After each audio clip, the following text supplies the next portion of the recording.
Welcome into the Matt Bernier Show, part of the In the Money Media Network. My name is Matt Bernier. You can follow me on Twitter at Bernier_Matt. This is episode 5 of the revamped Matt Bernier Show for Monday, March the 9th, 2020. You can find this show in a number of different places, whether it's YouTube, over on the In the Money page, their YouTube channel, but you can also just search it in the top bar, Matt Bernier Show. You can find the podcast audio-only version over on inthemoneypodcast.com or Apple Podcasts or anywhere else that you typically get your podcasts.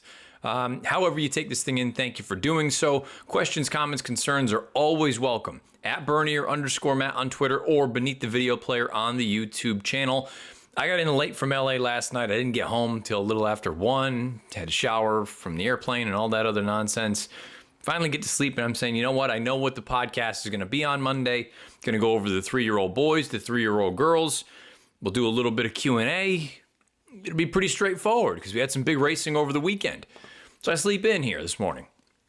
And when I wake up, all hell's broken loose because there's been a federal investigation and there are criminal charges lobbied against a number of folks involved in horse racing, including 2 big names, Jason Servis and Jorge Navarro. I'll touch on it briefly. I'm not going to get into throwing accusations. All I'll say is you can go ahead and read I don't even know how many pages it is, 40 pages, whatever the case may be. There's some pretty damning stuff in there. I mentioned last week, literally, it was a week ago, talking about Maximum Security winning the Saudi Cup and how I felt like he was the most polarizing horse we've seen in quite some time.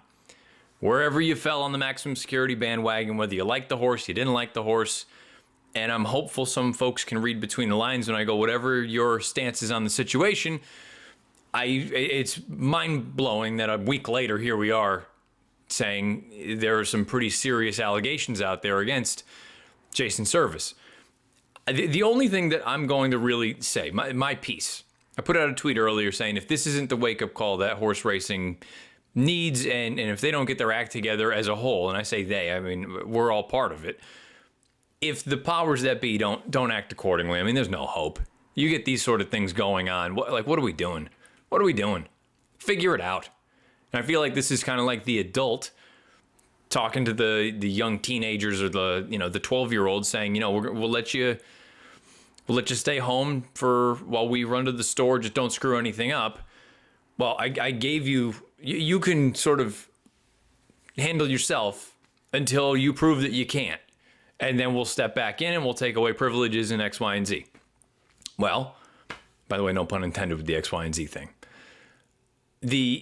I feel like that's exactly what happened here, where the feds have to step in and say, you guys can't take care of your own garbage. So we have no choice but to slap everybody's wrist. It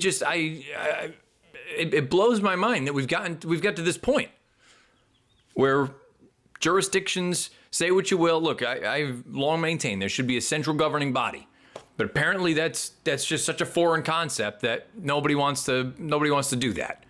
It's an outrageous idea. Every other major sport has one, by the way, except boxing. No coincidence that boxing is in the tank. We can't have a central governing body.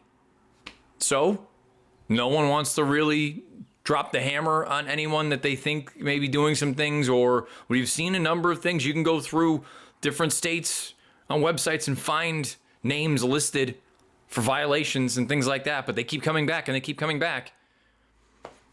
So finally the feds have to step in because nobody else will clean this thing up. It's embarrassing. It's ridiculous.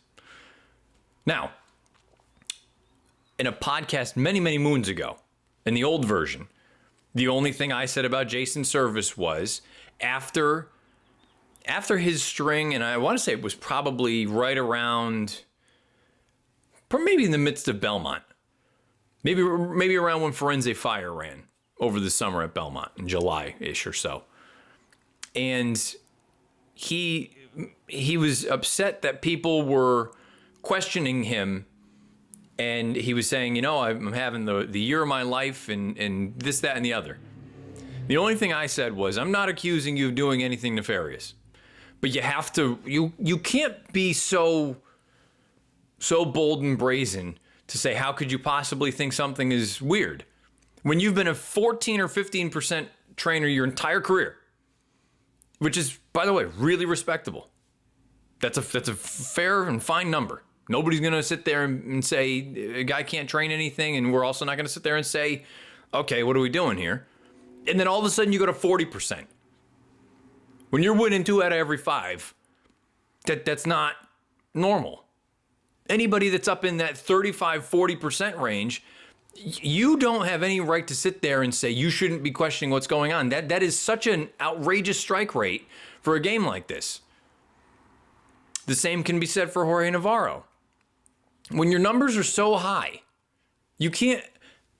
How can you sit there and question why people are questioning you and saying, why? How is this possible? When some of the other big trainers and the more well-known names, they're in the 18% range. They're at 20. Maybe some are in the 23, 24 range. And you're at 42? I'm just supposed to sit there and think that this is just like, well, you know more than all these folks do? That's insane. Some of the numbers that we see from certain trainers first off the claim, 44%. Are you kidding me? You're telling me that out of all the horses you claim, essentially 1 out of every 2 is going to come back and win their next race? Yeah, I know a lot of it goes into placing and you need to put the horses where they belong, this, that, and the other. Come on now.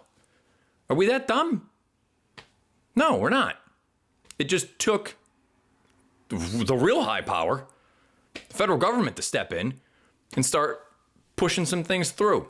So I have no idea where this thing is going to end up. Obviously, it doesn't look good. But to me, this is, I've seen a lot of people on social media already. It's a little after 1 o'clock right now on the East Coast. I've seen a lot of people say this is a sad day, this is a sad day. BS, this is a sad day, this is a good day. And look, if these folks are innocent, I hope they get everything that is sort of warranted as far as the court of law here in the United States is concerned. You have every opportunity to prove your innocence. Or I shouldn't say prove your innocence. You are innocent until proven guilty. Having said that, you read any of those documents, kind of hard to sit here right now if I'm handicapping the situation and say nothing is going to come of this. But you never know. Who knows what shakes down and lawyers and all that sort of stuff. But as far as this being a sad day, no. To me, I'm hopeful this is the smack in the face that racing needs to get its act together and say, okay, like, do we want to be around 10 years from now? Because at this rate, I mean, this is going sideways. I just, going back to the idea of you can hit at a certain percentage for so long and then you exponentially increase your strike rate. I mean, the most obvious example in sports over the past however many years, call it 25 now, 20. I mean, when Brady Anderson went from, I'm going to, just to make sure I have my numbers exactly correct, he went from like an 8 home run a season, maybe 10, to 50 that 1 year. One of these things isn't like the other. What happened? And then all of a sudden went right back down. You can't, people cannot sit there and question why people are questioning when there are such outrageous changes in, okay, so I was a little bit shortchanging him as far as his 8 and 10 home runs. He was like a 12, he had a 21 home run season in 92. 95, he hit 16. In 96, he hit 50. And then he went to 18, like, and that sort of thing, you don't see the parallel where people are going to look at that and go, that seems odd. All of a sudden, what changed? And then how come it didn't sustain? What happened? I'm just saying. This is not rocket science. I'm hopeful that something good comes from this. I think this is a positive step because this is a sport that needs some pretty serious cleanup. And giving credit where credit is due, some of these jurisdictions, Southern California, they are continuing on that path of let's get this thing cleaned up. Let's take care of our own house so we don't have to deal with outside forces coming in and saying you can't handle your own business. I'm hopeful that this is a trend that it needed to happen at some point. It needed to happen because this was not a sustainable situation. You're going to get other people start looking around saying, what's going on here? I'm hopeful this is a good day. Again, If these folks that are listed, and I don't know 3/4 of the names on that list because I believe there's some standard bred people involved too. There's vets in there. There's a number of different people listed in this thing. I'm hopeful. Look, if they're innocent, I hope they are able to, kind of clear their name and get everything taken care of. Based on the things that are listed in the documents, it seems rather unlikely, but you never know. Crazier things have happened. And I just, overall, this is the sort of thing I think that is necessary to help all of us in the business take that next step forward to a better, cleaner, safer game all around. So that's my piece on this whole thing that dropped in everyone's lap on Monday morning, March the 9th. Now, for what most of you are interested in, let's shift the attention to actual horse racing. Let's talk about this past weekend and the 3-year-old boys and the ramifications, potentially, on the Kentucky Derby. Let's get to some racing from this past weekend. We'll talk about the 3-year-old males first. While I was flying back last night, just for ha-has, I threw out 2 separate polls. I'll only speak about the boys one at the moment. The way that it was worded, knowing that there's still an eternity between now and the first Saturday in May. If you had to make a call, the Kentucky Derby winner is based in either California or elsewhere. And as of now, there's still 6 hours left in the poll, but we've got enough. 985 voters, 56.9% say California, 43.1% say elsewhere. So certainly leaning towards Southern California, and no surprise, we'll talk about the San Felipe first, kicking things off. Authentic goes out, struts his stuff really impressively in that race. The San Felipe, I thought he was much more professional this time around. He's a horse that it appears is continuing to mature. He was out there seemingly loving life as far as his physical appearance was concerned. Ears are pricked throughout the run, ran fast basically every step of the way.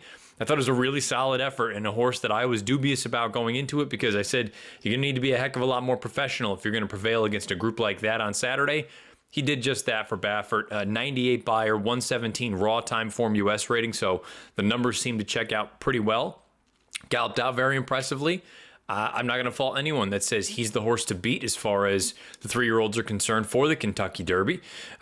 It's nice when you're Baffert and you have that horse to go along with Nadal, to go along with Charlatan, to go along with 8 Rings, to go along with a horse that we saw in this race, who I'll touch on more momentarily. As far as the other runners in the race are concerned, I was really taken by Honor AP. That was a big effort from this horse. First start off of a number of months layoff. He's been gone for quite some time, and this was his first time really taking on the cream of the crop. And coming off such a lengthy layoff, Authentic had the recency bias, the recency advantage bias, all sorts of craziness on social media. The recency advantage over a horse like Honor AP. He also had the tactical advantage where he was going to be the one setting the fractions, was able to get the jump. Honor AP was never going to beat Authentic on Saturday.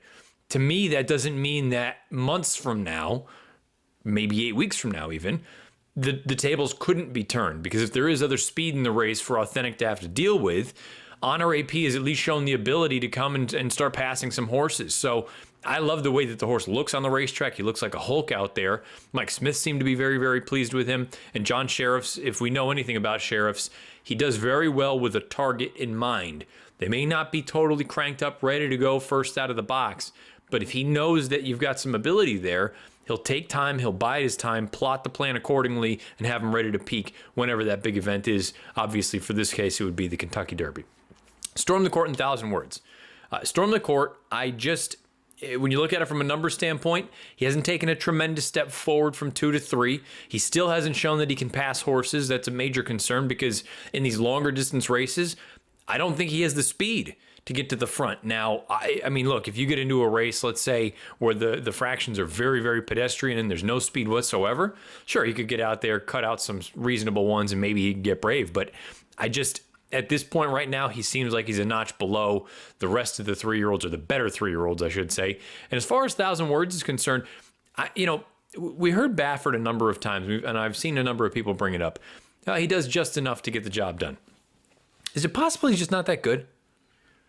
His speed figures as a 2-year-old were solid. Low 90s. I believe he earned a 92 in that run at Los Alamitos. I thought his return effort was fine. he got the job done, but I made it clear I think Royal Act was the better horse that day, given how wide he was compared to Thousand Words Trip.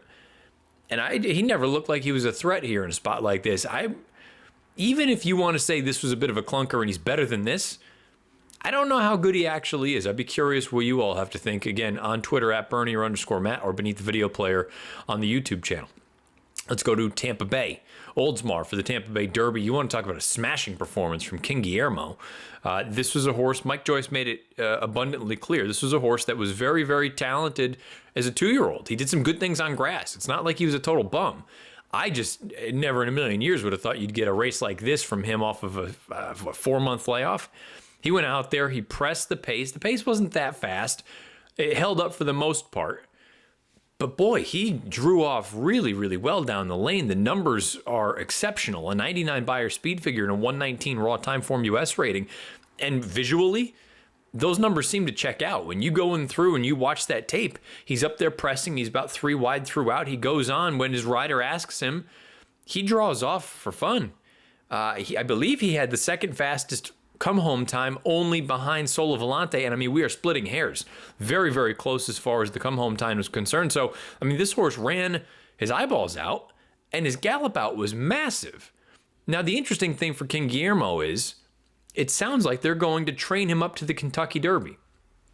So if that's the case, let me pull up King Guillermo's PPs, because you would, in theory, be talking about a horse running the first Saturday in May, going 1.25 miles for the first time, which again, I mean, look, 1.25 miles for all these horses, it'll effectively be the first time. The Louisiana Derby, to my surprise, I found out this week, it's been moved to 1 mile and 3/16. I just always knew it as 1 mile and 1/8.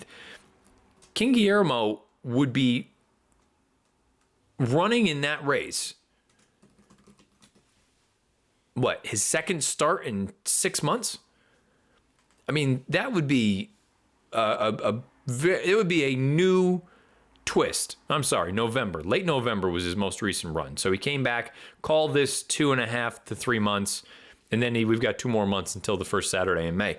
I mean, this would be a new twist on the very, very light campaign leading into the Kentucky Derby. But if you just want to use that most recent run, the Tampa Bay Derby as a sort of the barometer, and that's what you want to go by, look, the horse looked really, really strong. By the way, blew up the tote board, paid $100. So King Guillermo, I have no knocks about that effort from him. I also like the effort from Solo Volante, given that the pace did hold up for the most part. You take a look at 3 of the top 4 finishers. They were all, I believe, in the top 3 or 4 as far as the pace calls were concerned, and even into the far turn.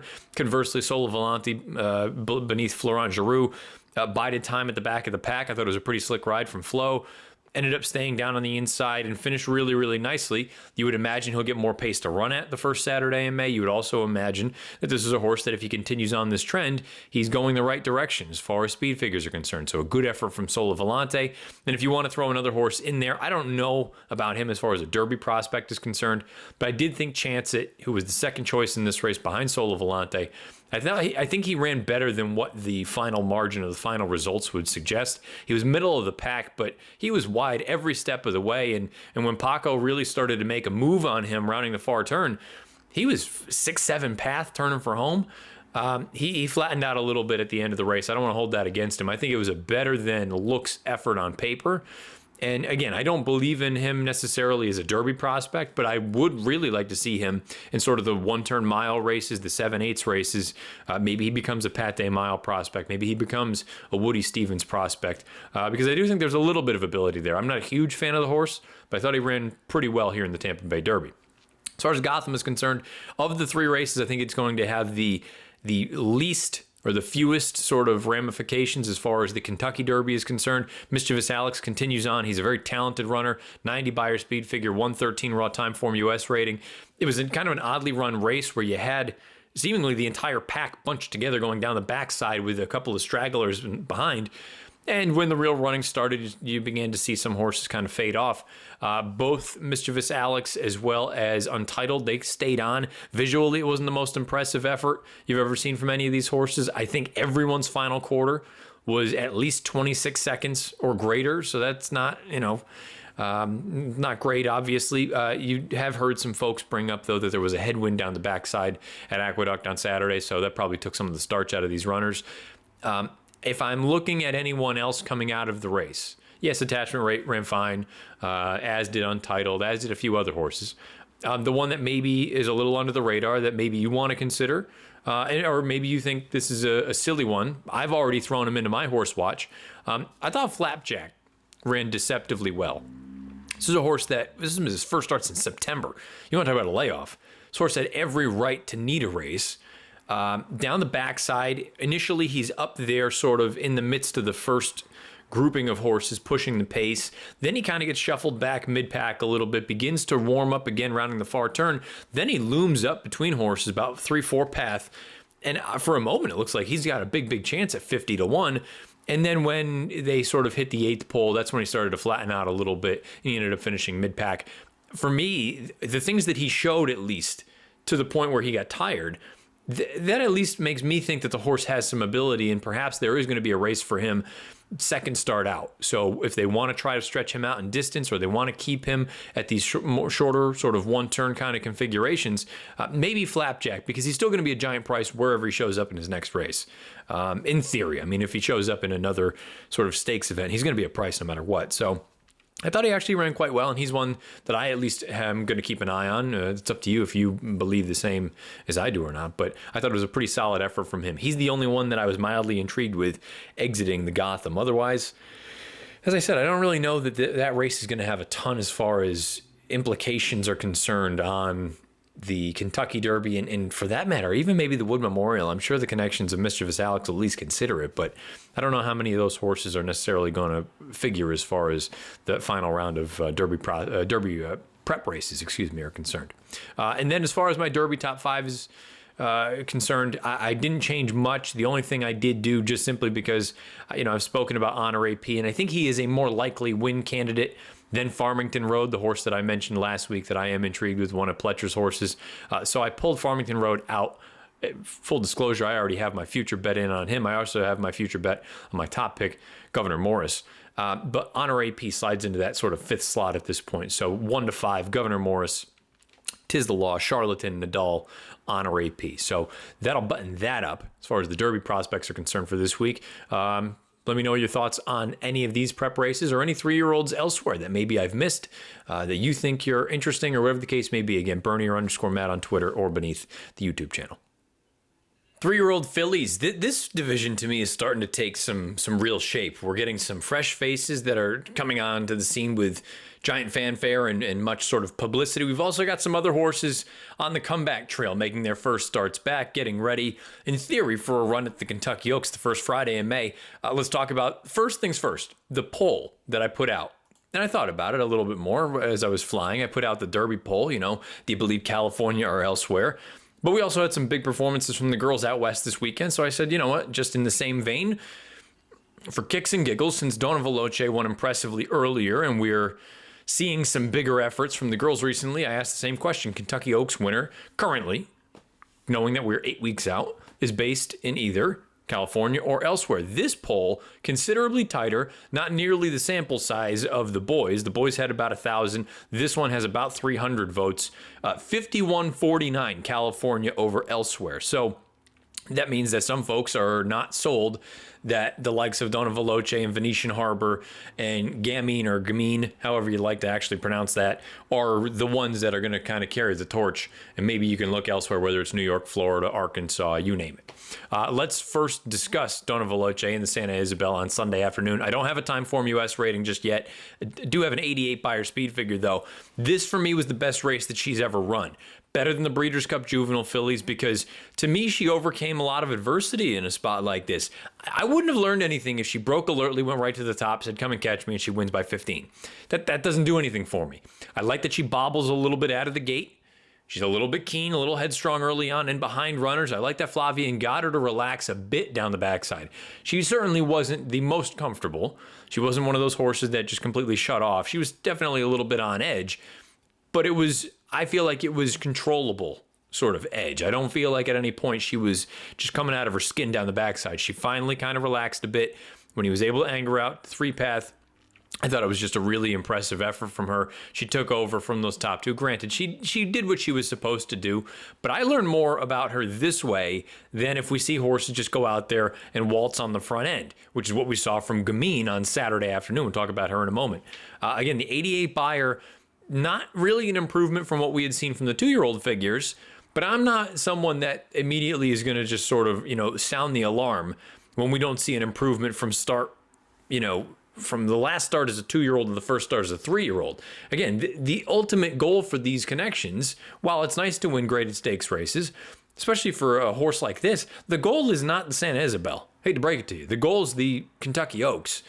So, okay, she was comparable, let's say, at 85% on Sunday afternoon to what she was at 100% as a 2-year-old. That, to me, is an improvement. And I would expect to see a forward move, whether it's the Santa Anita Oaks or they choose to go somewhere else with her leading into Kentucky. But I thought this was a really nice effort from this filly, and I'm glad that we got to see her overcome a little bit of adversity, albeit against inferior company, and still be able to go on and win as impressively as she did. Now, as far as Gamine is concerned, for Baffert, on Saturday, 6.5 furlongs. I hadn't even heard about this filly until earlier in the week when I was out there at TVG. Apparently, she's been the talk of the town in California. I don't have my ear down. I don't have any sort of intel as far as, this horse is sitting in the barn as a monster waiting on this thing. As they come out in the PPs and I start to see them out on the track, that's when I start to pay attention to them. I don't know anybody. I don't know anything out back there. So whenever I hear about a horse that apparently is a superstar in the making, I go, all right, let's see. I don't think you'll learn a heck of a lot from Gamine on Saturday. Yes, she earned nice figures. 87 Beyer speed figure, 110 time form US rating. She went out there and won by 100. She looked a little bit green out there, but she was never asked to run a step. It was 6.5 furlongs against inferior maidens compared to what she'll be facing in her next step. And if you're going to have her ready for the Kentucky Oaks, you're going to need to run her in the Santa Anita Oaks or another one of those final prep races. It's a lot to throw at a horse in a short amount of time. Is she a superstar? She might be. I have no idea. You don't either, though. We might think that she could be something, but I have no idea. And if I had to just head to head, let's just talk about these two girls. And you know what? Throw Venetian Harbor into the mix. If I had to look at those three, me personally, you may agree or disagree, and I'd be curious to know your thoughts. I'm going to take the horses that I know 2 turns isn't a problem. They have seasoning against good horses. They don't have to have the lead. They can adapt. I'm going to take Venetian Harbor and or Donna Veloce before I'm going to take Gamine. Now, maybe she'll make me look stupid when we go into a race like the Santa Anita Oaks and she wins by a pole. Then I'll sit back here and say, you know what? Let's reassess the stance because she might be a superstar. If Baffert's calling her a superstar in the making, again, Baffert's been around a good horse or two in his life. Maybe I should take it a little bit more. I don't want to say I'm not taking her seriously. I want to see. When I see a horse like Charlatan debut and earn a 105, that's a horse that I look at and go, holy smokes, that's a superstar. I look at Gamine and I go, yeah, it was good. For a horse that people are talking about, she could be the second coming. I want to see a little bit more against better horses. Not to say she's not good, not to say she's not talented, but I'll try to beat her next time out. And maybe I'll look like an idiot. Wouldn't be the first time. As far as other prep races are concerned for the Kentucky Oaks, we'll speak of 2 of them. We'll start with the Busher. Busher had a giant upset with Water White. Defeats Kansas Kiss in deep stretch. Your heavy favorite Lake Avenue off the board at 4-5 or 3-5, somewhere in that ballpark. I mentioned the headwind down the backside at Aqueduct. The fractions for the Busher were color-coded red according to Timeform US. The numbers that Water White earned, a 76 Beyer and a 99 raw Timeform US rating, none of those are going to really get people sort of shaking in their boots, especially given that it's a 1-turn race as opposed to a 2-turn race. Having said that, I don't know that I'm prepared to just give up on Lake Avenue just yet. She was terrible. I mean, you can't sugarcoat that. But combining her first start off the layoff with the fractions that she went out there and set, if you think she needed a race before you're going to see her best, I would assume you're going to get a forward move. Was it a good effort? No, not by any stretch.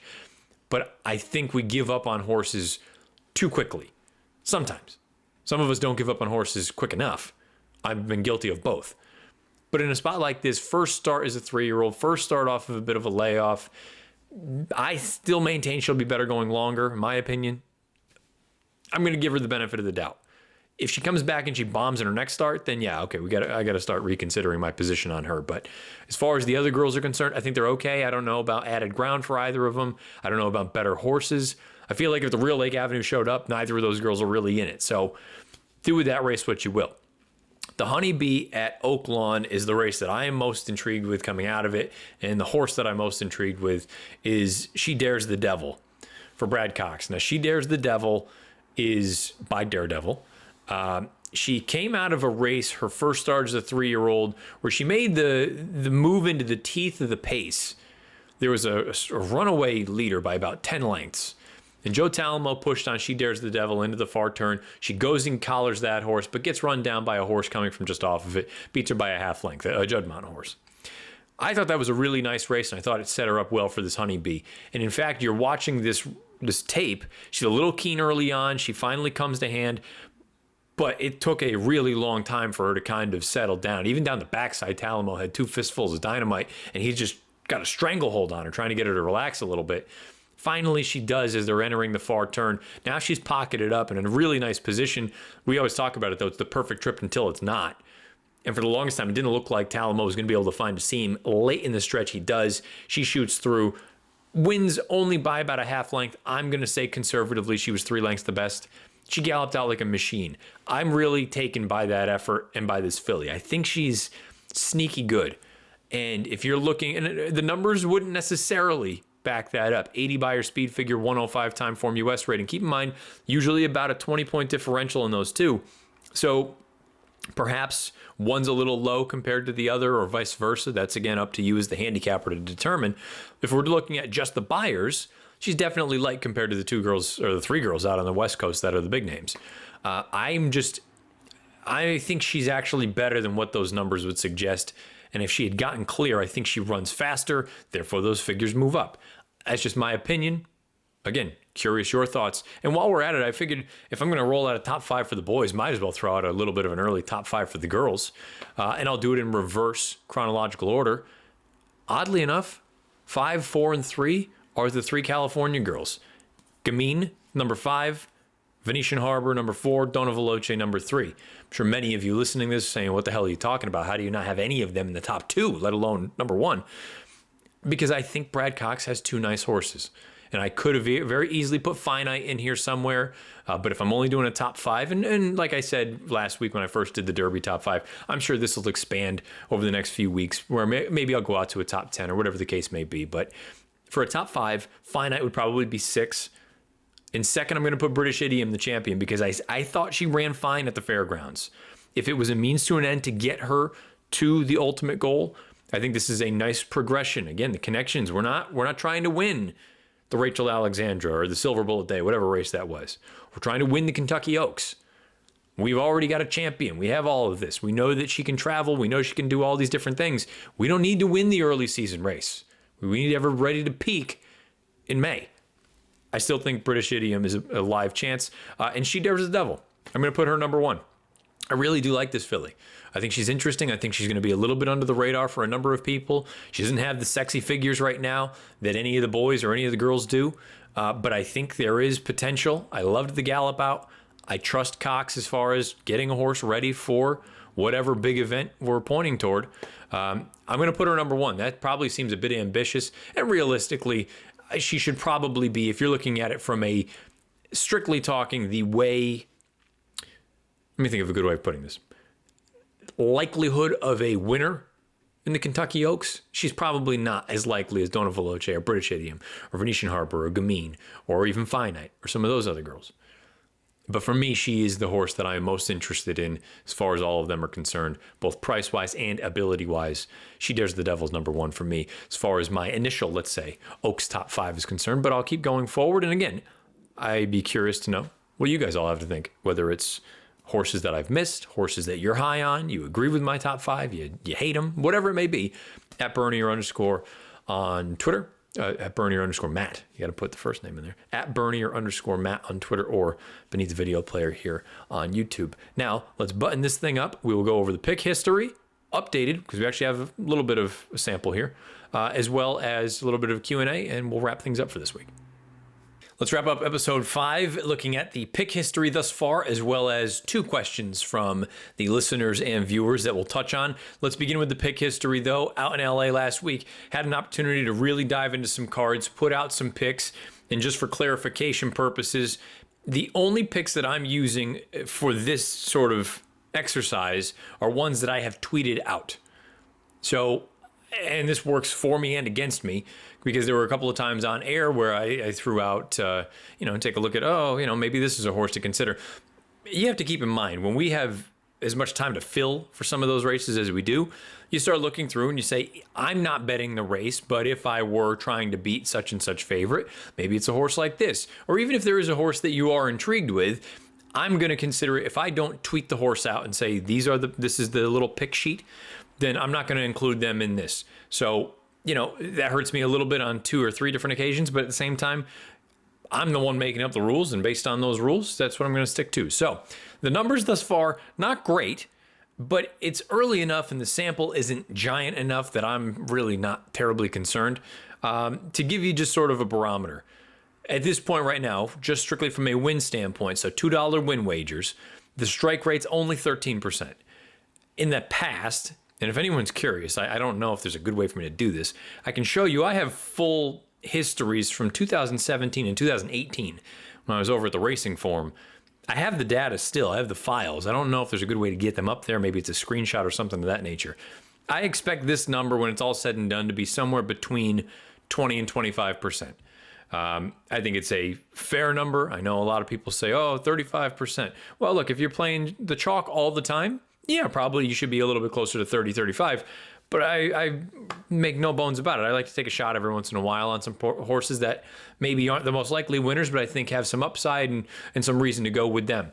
13%, I expect that number to come up. As far as the ROI is concerned, $1.12. Not great. Down 88 cents for every 2 that you bet. But the idea so far is, again, it's early enough. All told, the numbers, if you have wagered $48 on these, you've had $27 returned to you. So you're down $21 at this point. Again, being as early as it is, with the percentage being as low as it is, I expect those to come up.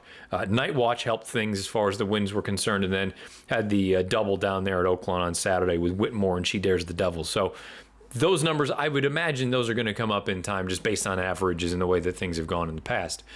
As far as the win place show situation is concerned, so it is just that, $2 across the board. So each one of the horses that I put out as far as a win bet is concerned, they also get dovetailed into this $2 win place and show.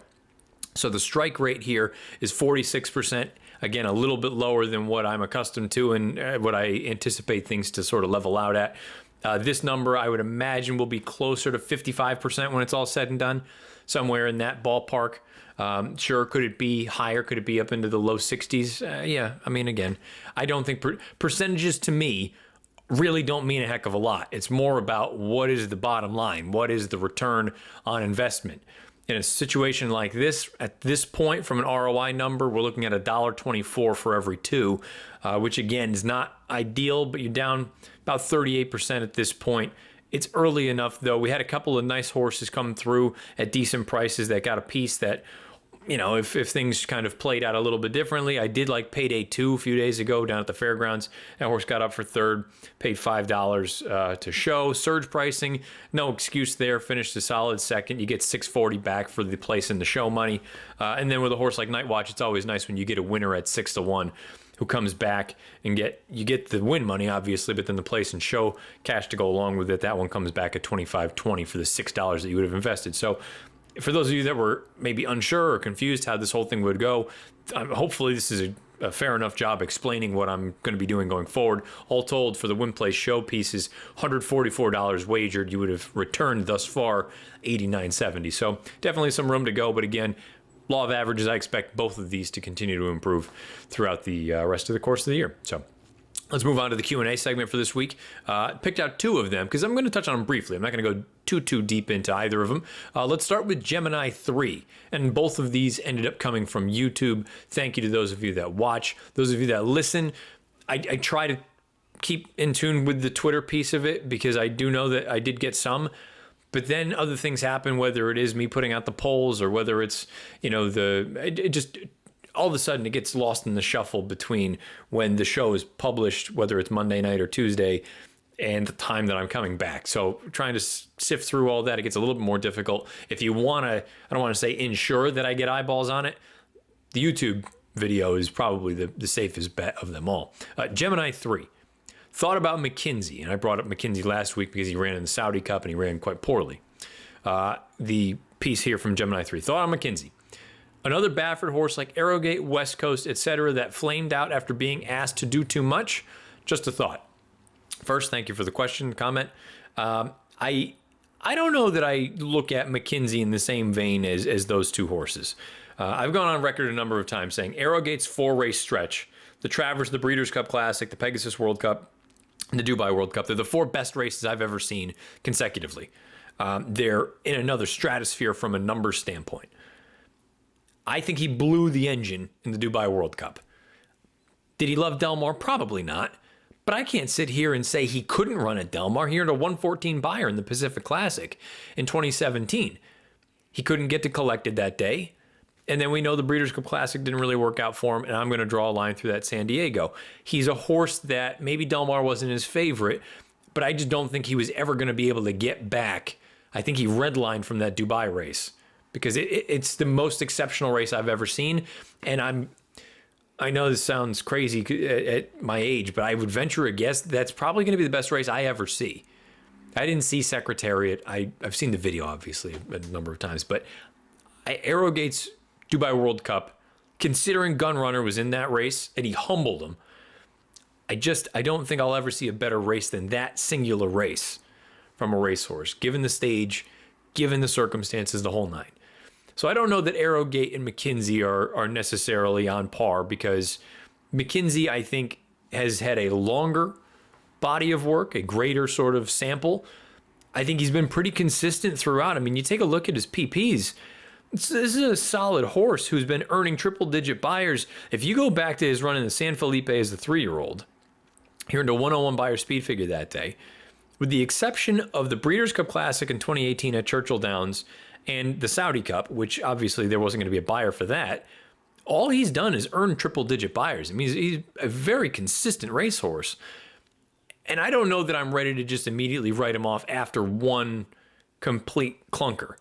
Now, if we hear later on that something happened and he's not going to be able to go on, who knows? We'll be able to kind of revisit this. But at this point right now, for him to be as just rock solid, consistent as he's been, I don't know that I'm ready to say he blew the engine in any one of these races because while he's been rock solid, he hasn't done anything just otherworldly. His Whitney last year I thought was really, really strong. He earned a 111 buyer that day, but he hasn't done anything that I've looked at and been like, oh my goodness, what do we have here?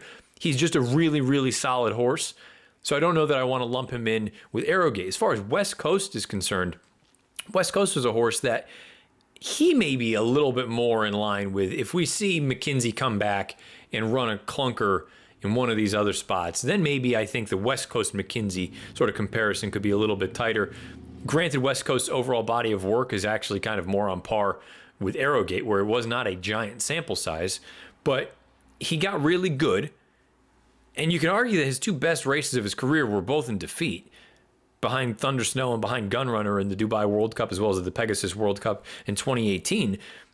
But following that World Cup in the 2 races when he came back, the run at Santa Anita and the Awesome Again, as well as the Breeders' Cup Classic at Churchill, those were disappointing performances. And from a numbers standpoint, he did regress pretty dramatically. He earned 97 and 95 buyers. So if we want to say, to me, maybe that is more the comparison. It's still way too early because I do believe in McKenzie, and I think if he comes back, knock on wood, he's sound, he's healthy, he's happy, and he ends up getting into a pretty decent enough position wherever that race may be, I still maintain that he's a good racehorse, and I'm not ready to give up on him yet. But if for some reason he does come back and let's say he lays another egg, then maybe we can start drawing those parallels between a horse like West Coast and a horse like McKenzie as far as the quick sort of fall off.